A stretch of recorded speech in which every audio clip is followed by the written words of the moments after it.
Welcome to the show. I'm super excited for this one. I've been waiting for a minute to have her on the show just because I feel like she has a lot to say. This is Carly Reeves. She is related to Tom Hanks and Rita Wilson. And, we just know them as one of the most amazing couples in Hollywood. So Carly, has appeared in a movie with Tom Hanks back in 2011. Larry Crown, and then she actually went on to do Claim to Fame with Me, season 2. And so I've gotten to know her, and I'm really excited to have her on. Let's welcome Carly Reeves to the show.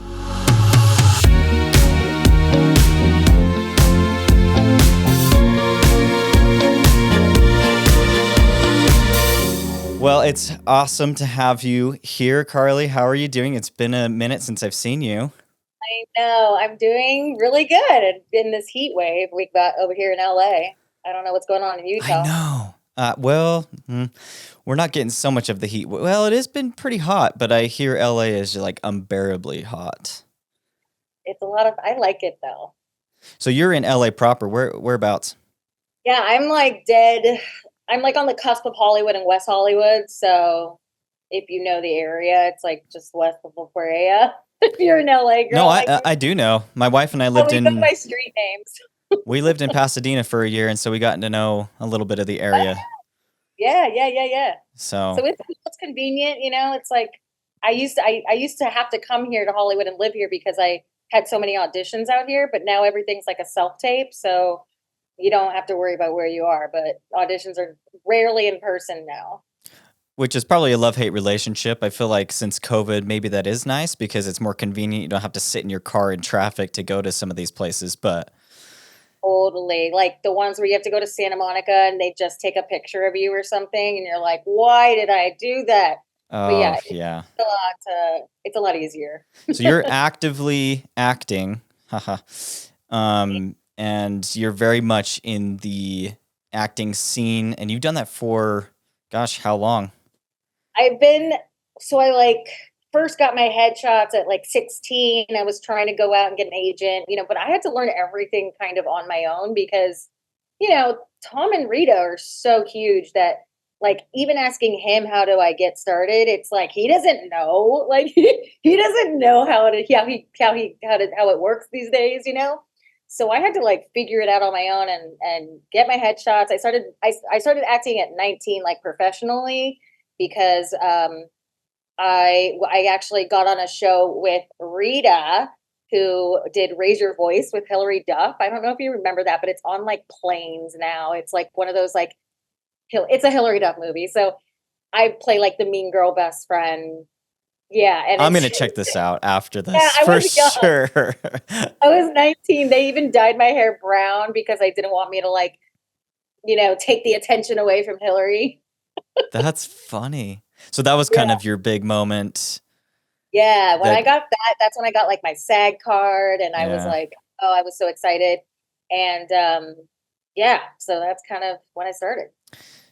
So that's interesting that you say that Tom Hanks doesn't really know or understand.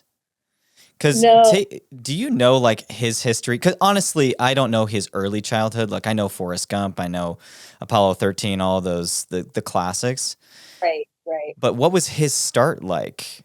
I mean, so that's the thing. So I got a lot of hate, obviously, because people were like, "She's not even related to him." But I'm like, people, like he's been my uncle and in my life since I was 4 years old. Actually, three. I think when I met him, I was three, and because they were dating Rita and Tom, they met on Volunteers, the set of Volunteers, and like fell in love. Well, actually, they met before that and fell in love on Volunteers, but that was like an old movie with John Candy. But yeah, he just like he started in theater and just he has a but he was always just so naturally talented. I just think once he got Bosom Buddies, which was the big like remember that series where he Yeah, oh, dresses yeah. as a woman?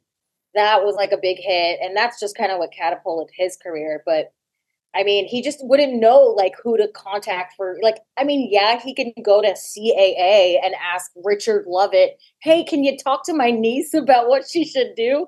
But like he's like the head of CAA. So yeah, it's like he just doesn't all his people are too big to like manage a new actor. one of the things that really bothered me growing up was anytime someone found out who my aunt and uncle were, their first question was, well, why doesn't he help you? And I was always just like, wait a second. Like, is he required to help me? Like, I know it's like the necessary, it's like the follow-up question, but I never thought that I should be given any extra credit because he's my uncle. Like, so everything I ever did was on my own. Like, I had to figure out everything on my own. And yes, he did help me with the Larry Crown, but that was it. Like, as soon as he kind of helped me get that role, he was like, "Put it on your reel, send it out to everyone, and there you go." But, like, that was it. Like, he's not gonna, like, just keep putting me in, like, Spielberg movies and stuff, it's awkward, It doesn't work that way, and I think a lot of people probably just assume that, and probably more so in your situation, because Tom and Rita are probably one of the most iconic couples in Hollywood. Can yeah, we both agree on that? I would agree. absolutely, yeah. And and so there's probably a lot of connections that he has. And look, I'm sure that's helped in some situations. Let's be real. That But yeah, you're putting in the work. You're putting in, the hours and hours of putting reels together and headshots and going to all these auditions and making it happen for yourself. It's not handed to you. yeah, absolutely not, and I think, like, my cousin Chet, he talks about this a lot, how, like, he had to, like, work, for money, like, he gives an example, like, uh, he needed money and he's like, "Okay, go wash my car and I'll give you money." You know what I mean? So he was like, they were good parents and they were good aunt and uncle in that sense. They never spoiled us or anything. Actually, almost on the opposite end. It was like, it wasn't, I mean, they were generous. Growing up, we did a ton of amazing things, vacations, and got to meet all these people. Um, but yeah, but over time, I think it's just, they just want to be seen as like people and not like celebrities, especially in their family. Yeah. Do you see them a lot? Do you guys get together as a family a lot? Ever since my grandmother died in 2014, like, I feel like that's whenever the matriarch of the family dies, I feel like everyone just kind of like, we grow up and then everyone kind of like separates and does their own family things. So now, like, Colin has his family with his daughters, like my sister has her husband and her kids, and then, like, I'm single, so I'm like, I'm just the black sheep. Yeah. But then my mom, so we and then they're always traveling a lot. So the short answer is I don't see them that much anymore. But, like, we used to be super, super, super close. And just some things happened over the years, and just normal family stuff. And we're just, yeah, I there's just been a little bit of a separation, especially between me and Rita. Me and Tom were cool. But yeah, me and Rita don't agree on a lot of things sometimes, so we kind of butt heads. Really? Yeah, so it's like, and it's not like an awkward thing. Like, I still love her, but, like, yeah, I would like for them to be more involved in, my niece and nephew's lives and stuff like that. But, once my grandmother died, it just kind of like everyone just kind of did their own thing, and everyone's an adult now, and there's no longer like kids in the family except for the grandkids now. So it's just weird when the family dynamic changes. It's like all of a sudden I'm 40. Like, I remember when my mom was 40, and we all got together and this and that. So it's kind of like the same thing that my sister's doing. It's just a generation up. Is your mom, what's the age gap between your mom and Rita? And your mom's name is 3 years, Lily. Lily. So it's only, Yeah. 3 years. Okay. 3 years, yes. So And they they're have a brother too. okay. And what's the age gap there? My uncle Chris, he's the baby, so he's, I think, 3 years younger than Rita. I think it goes 3 or maybe 2 years. Yeah. Yeah. Well, they're pretty close, all things Yeah, considered. all three of them. And were they all close personality wise and got together as kids quite a bit? Like they'd play together.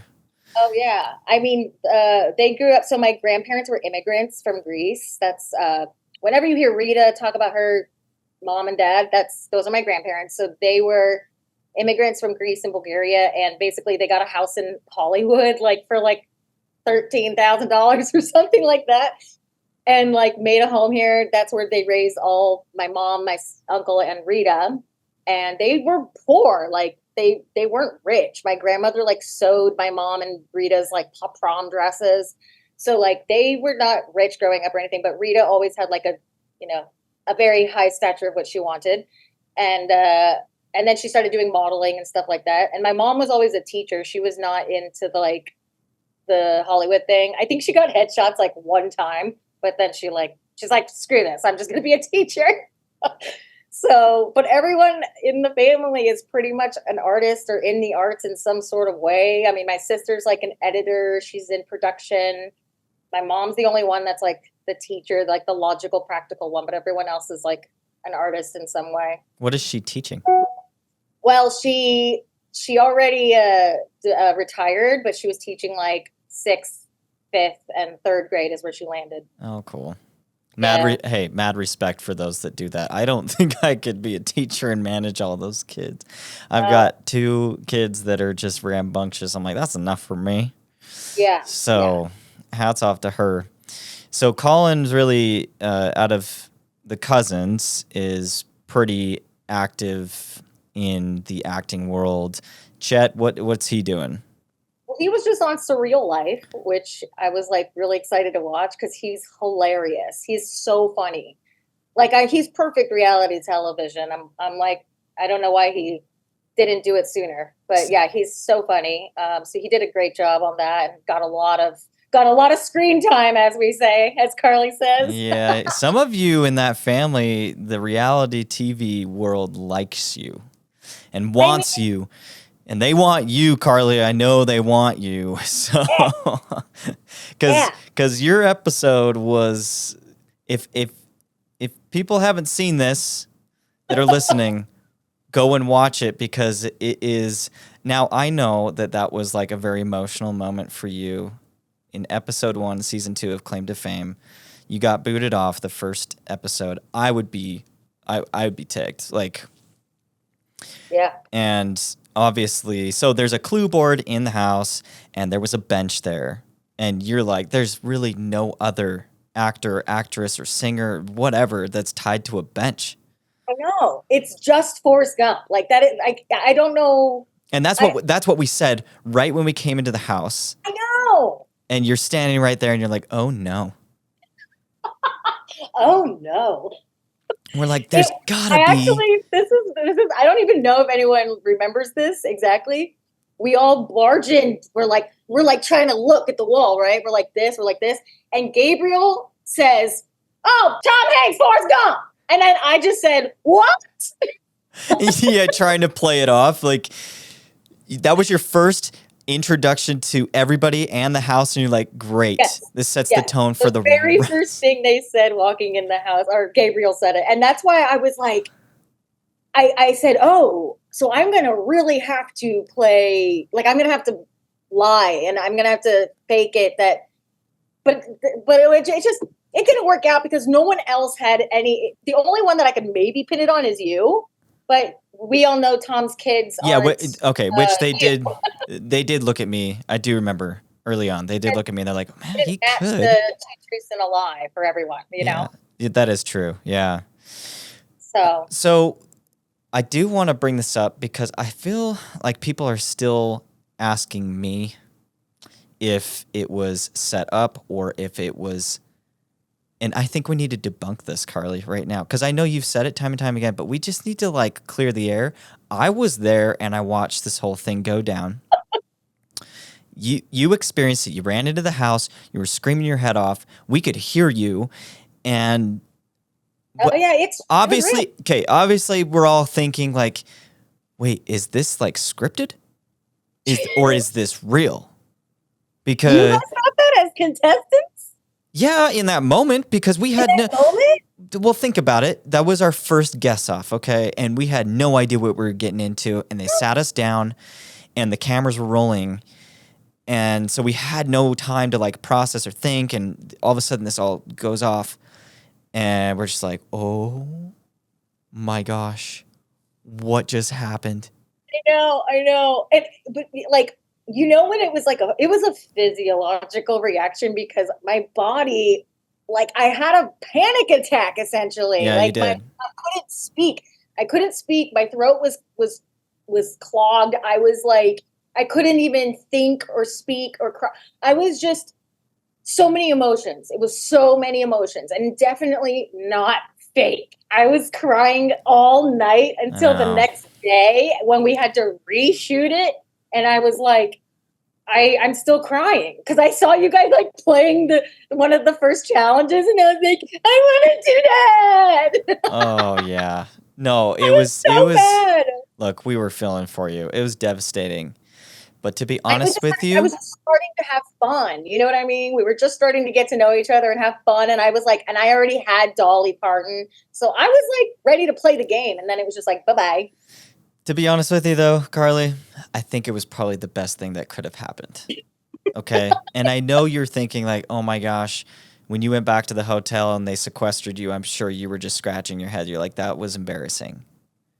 Yeah, a little bit, but also like I don't even know. It was almost like I blacked out. So it was like, yeah, they probably caught all that on camera. I mean, I know they did because of all the hidden cameras, but I also like there's like one little piece of me in the back of my mind that did know it was being recorded. So that's why I kind of like I said maybe that's why I said like frickin' bench and frickin' this because I was like trying to keep it PG for TV. Yeah.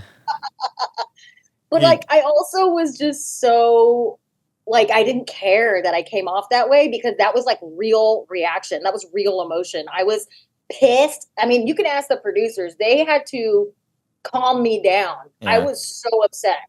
And it didn't and it lasted like 24 hours. Like I wasn't just okay the next day. I was very sad. Yeah, no, it was really sad. So I'm sorry that that happened, you know. It's a Maybe I game. was like part of this whole thing. I just need to come clean. I'm sorry. No, it's not No. your fault. It's definitely not. Um, but it made for great television, and I think the fallout was that a lot of reality shows wanted you after that point. And so, what Yeah. was that fallout like after that aired? Literally like 3 days after episode aired, I got an offer to do the Traders, and then I couldn't do it because of my contract with ABC, and I was devastated because Phaedra Parks is like my favorite person of all time, and she was on the show, and I was like, "You're telling me that I would have been on a show with one of my favorite reality people like ever?" So anyway, I don't even want to talk about it, but it was very devastating, and so hopefully there's a show out there for me soon that I can get on because I'm looking. Yeah, yeah. And it'll happen. I know it'll happen. So, Yeah, yeah. because look, it was a great show for all of us, regardless of like who won and who came in first, second, third, whatever. Yeah. It was a great experience. How did your okay? I do want to hear how Tom and Rita took the whole experience, but how did your mom take this I know. experience? My mom literally. So when I told her before it aired, and I told her I had a meltdown, I was like, I think it's pretty bad. I'm like, they could or could not air it, but I don't know, and I wasn't sure. So then, like, but when I told my sister, and then when she saw it, she's like, "Oh, it wasn't that bad." She's like, She's like, Carly, that's like a typical day, you know. It's not. I'm like, my sister knows me so well. She's like, I didn't even think it was that bad. It was like, yeah, you've seen worse, right? She's like, I know. So yeah, my mom was kind of the same way. She's like, hey, it was funny. It was cute.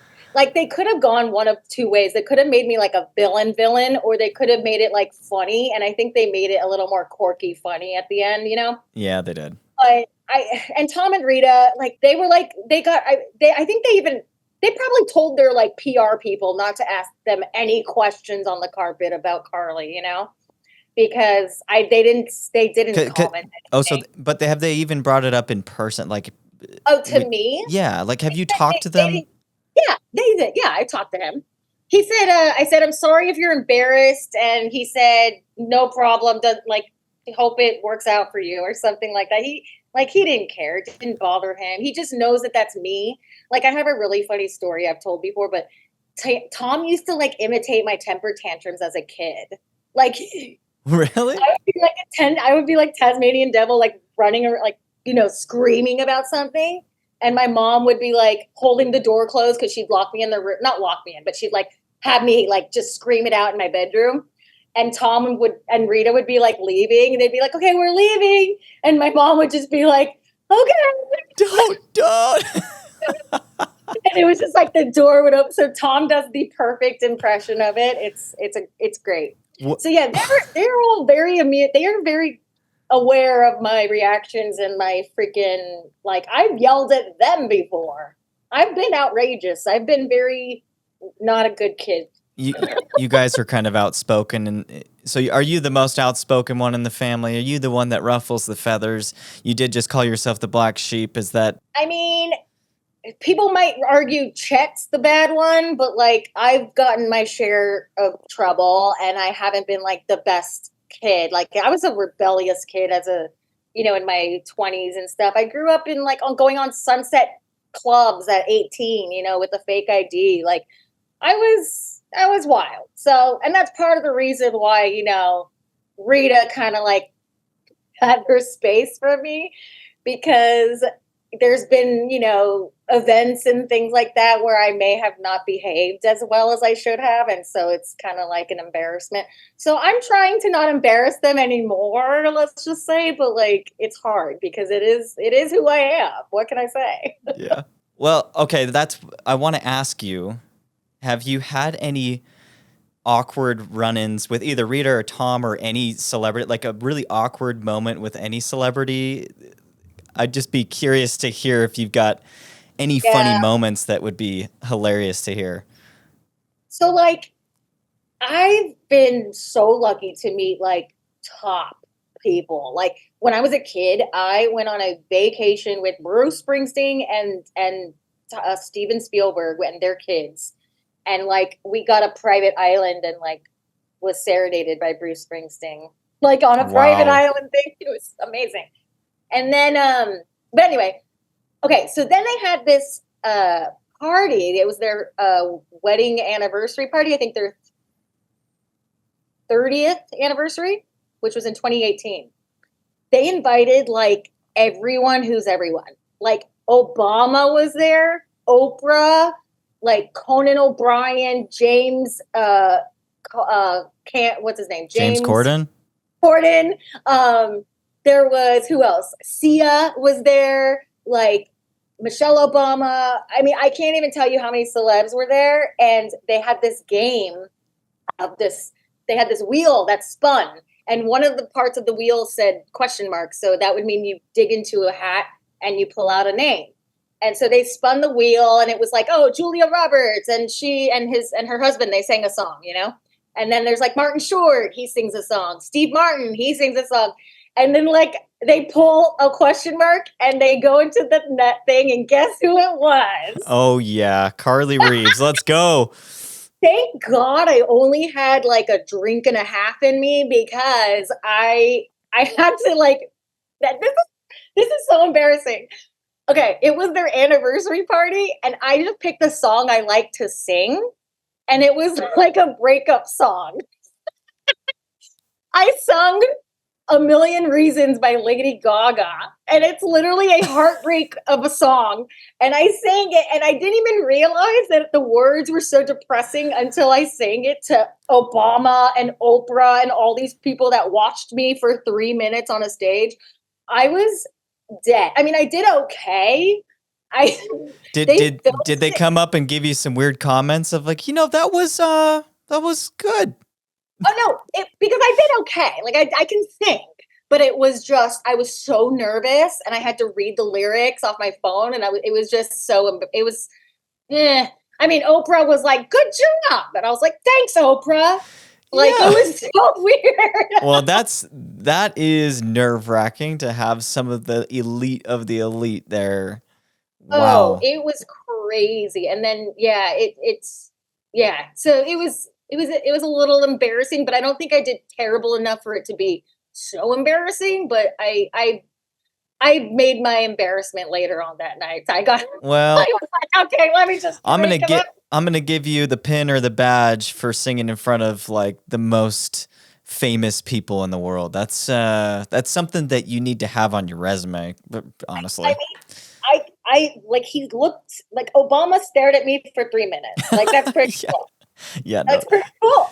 So do you hang out with like any of their kids or like other relatives? Like who do you hang out with?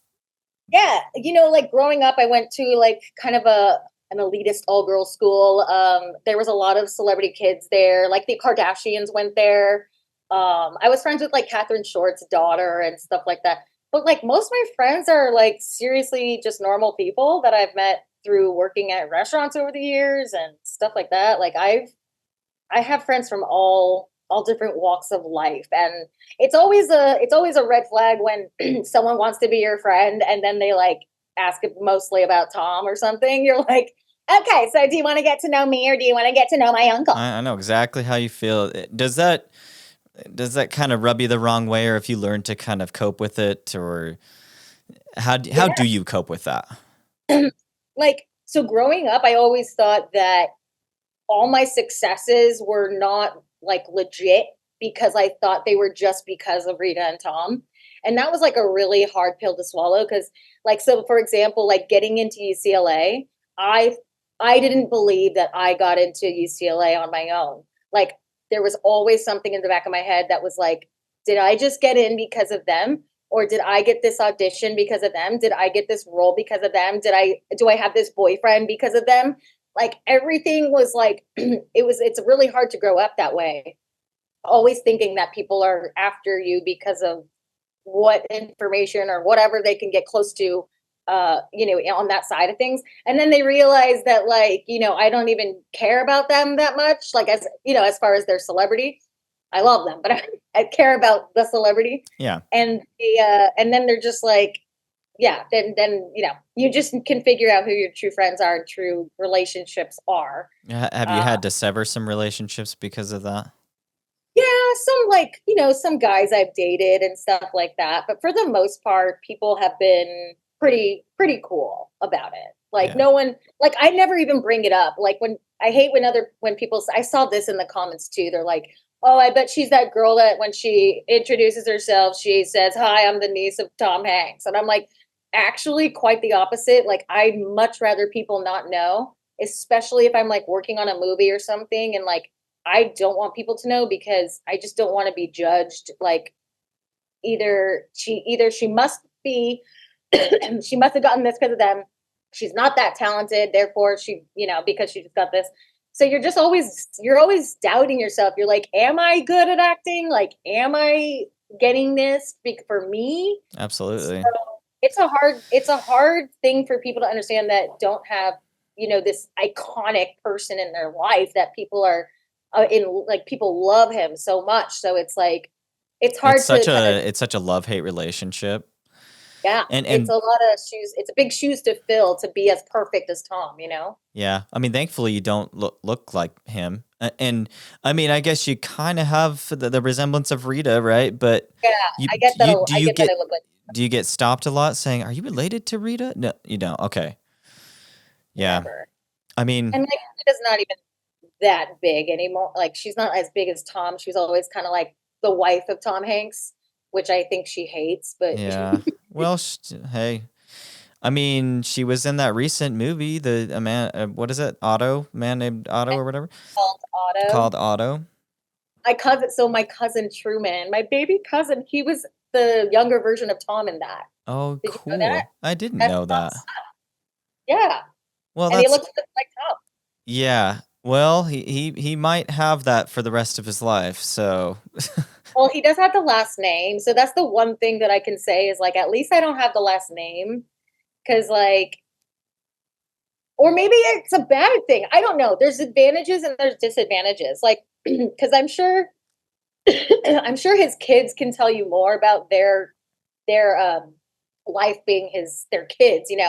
But yeah, growing up with Tom and getting like going to Disneyland and cutting all the lines and stuff like that, and like just all these awesome things that used to happen as kids. It's like yeah, it's a different world.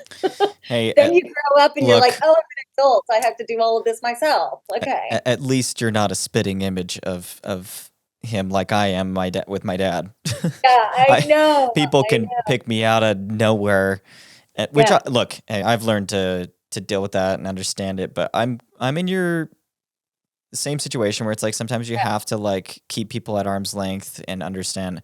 You can pick out the cues of like, oh, this person's just wanting, access to, in my case, tickets to my dad's show in Vegas, or, but and some people I'm just like, hey, sure, yeah, we'll send you to the show. It's great. You've been an awesome supporter. Yeah. I don't have any negative emotions or feelings tied to that anymore. I feel like I used to. But Yeah. you and I, we're older now. Like we've been through it. We've seen the ups and downs. We've experienced all the family dynamics and the fans and whatever. And we now have kind of our own identity at this point. Right. And I've learned to embrace it. I'm sure you've learned to embrace it. It's just part of our life, and it's a normal Yeah. thing. And we don't know any better. We just grew up in it. We're born Yeah, in it. exactly. Exactly. And So it's hard for people to imagine that I am not rich. Like I have a very like humble abode here in Hollywood, and I've worked in restaurants my entire life. Like, so I was never just handed anything ever. And I studied theater. I always wanted to be an actress. And Tom was they were both so supportive of me doing acting. And they taught me like discipline, how to, always show up on time, all that stuff. Um, which I you think know, is invaluable that you received that, and it's cool to see that you haven't pushed that whole scene away of acting just because of your connection to them. Because I feel like sometimes, and I'm sure you've got family members that have done this, where they're like, I want nothing to do with that industry yeah, at all. yeah, yeah, yeah. I mean, yeah, I mean, I don't think that there's no one in my family that's completely like against it because they're all kind of doing their own things. Like my uncle, Rita's brother, my uncle, he's like a musician and he did like the music for my big fat Greek wedding. So like it's all kind of like we're all like intertwined a little bit, but I'm not turned off by it because I wanted to be an actress since I was little. So I always looked up to him so much and I looked up to like just how much he enjoys the craft and I always want to know how do you do it, Tom? How do you do it? And it's always just like it's one of those questions you just it doesn't naturally just come off, in dinner conversation. So how did you get that moment, in Forrest Gump when like how did because like you just don't talk about that stuff. But I have asked him Yeah. before, very like open and uh he's such a cool guy. He's exactly what you expect him to be. He's hilarious and What kind of have you received any specific advice from him, or by observation, what's something that you've learned from Tom? yeah, you know what? I did write down one thing. He says that he because I would go into his office when I was having like really hard times and I'd cry about whatever I was crying about that day. And he would just he'd always level me out and like just he'd always have a bigger message. Like it's for a greater whole. You have to understand like there's a higher power and there's this and that. And like he's just always given me such good insight into like spiritual self growth. So I feel like that's what he's done for me. Um, and I've always shared with him my issues growing up. And so, because he's kind of been like a dad to me growing up, my dad wasn't really around. So he was always the guy I would be like, if I had a crisis, I'd kind of talk to him. Because Yeah. he's so he just calms you down and he's so wise. And but as far as like he'll give me advice on acting too, like to get rid of self-consciousness and don't think about um like don't self-doubt yourself. Always make like a strong choice and just go with it. Cause like Love that. it could be it could be the one or it could be not, but it's like at least you're making a strong choice.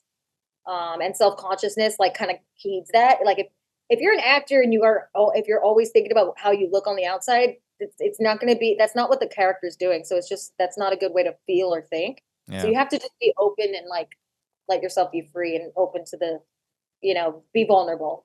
I love that, and confident in what you're doing. I think that's super wise, and I think he portrays that very well. I think he's very poised. He's very sure of himself. Yeah. And he's a great face of Hollywood to look at, of somebody that's been very true to himself. So he's so grounded, he's so grounded. He's so well read. He's so smart. So he knows what he's talking about. He's not just like and in order to be an icon like him, it's kind of like you have to be that way because he's produced so much now and he has such a love for war stories and space stories. So he's doing it. Well, my dad exposed me to Saving Private Ryan at a very young age, and that was a pretty gnarly movie to see. Well, how old were you? I'm not even going to tell you. I don't want to expose that. I was young. My grandmother was alive, and she couldn't watch it. It was too sad for her. Oh, it was. I was young. Yeah. But he did an exceptional job in that movie. I think that was the first one that I was like, "Whoa, who is this guy?" I remember I actually was on set for that. Really? They shot it in England, and I was on set, and I remember meeting Matt Damon. If you remember the scene where they're like in the long grass and the truck comes through, I know exactly what scene you're talking about. Yeah. Oh yeah, you were there for that. That's cool. Yeah. You got to meet Matt Damon? I got to meet him once too, and he's a very genuine, nice man. Yeah, very really cool guy. So, yeah. So what's on the docket for you? What's coming up, and what are you currently working on? Well, so like TV's dying apparently. So basically everything's going towards phones. So I'm auditioning for a lot of like UGC brand things, like commercials for your phone, essentially. Yeah. I also just did a horror film, which I'm so excited about because it's like a legit horror film. I'm excited for this. It was like a good budget. They did good makeup, everything. It was like a great production. So I'm excited for that to come out. Don't know where it'll be distributed, but we'll see. When is it expected to come out? Well, they're in post-production right now, Okay. so I don't know if it could take 6 months or a year. So I don't know. But and then I was just in like a Lifetime movie, which is so funny too, because that's like bucket list for an actor, gotta Totally. do a Lifetime movie. What's that? Which one is that? That was called Cruise Ship Murder. Yes. Is that also kind of a horror thriller? A thriller. Okay. All right. Not a horror, but yeah. I like this. Yeah. I gotta check that out too. I have to check it out. Okay. Lifetime's very PG, so it's like vanilla thriller. True. Well, awesome. That's great. I'm glad that you're in the mix of all. So where can people find you? Yeah, so I'm on Instagram. I'm really trying to blow up my TikTok right now, but it's kind of like a long process. I don't know. It's for both handles. It's Carly Reeves, ITS Carly Reeves. I also have like a YouTube channel, and I just put up some funny parodies up there. I kind of like to make fun of myself and make videos that are self-deprecating and stuff. So, well, you're naturally hilarious, so I'm sure I actually have seen some of this, and it's good. I have like an Eminem one because I'm such an Eminem fan. Yeah, so you are. I always see your TikToks and your reels. You're singing to Eminem in your car, and you know every single word. In fact, you should talk to my wife. She loves Eminem, and she knows every song. We did talk. Yeah, you did. I think you guys did. Yeah. Yes. Yeah. Oh my God, I'm obsessed. And I'm so glad that he's making a comeback right now because he's like all over and he's still at the top. I'm like, yeah, you can't cancel him. No, you can't. He's so good. So good. Well, Carly, it's been awesome. It's great to catch up with you. And I hope we can do this again soon. And good luck with everything. All of your acting. You're incredibly talented. We love your family. So we wish you all the best. Thank you so much. Thank you, Chris. This was fun.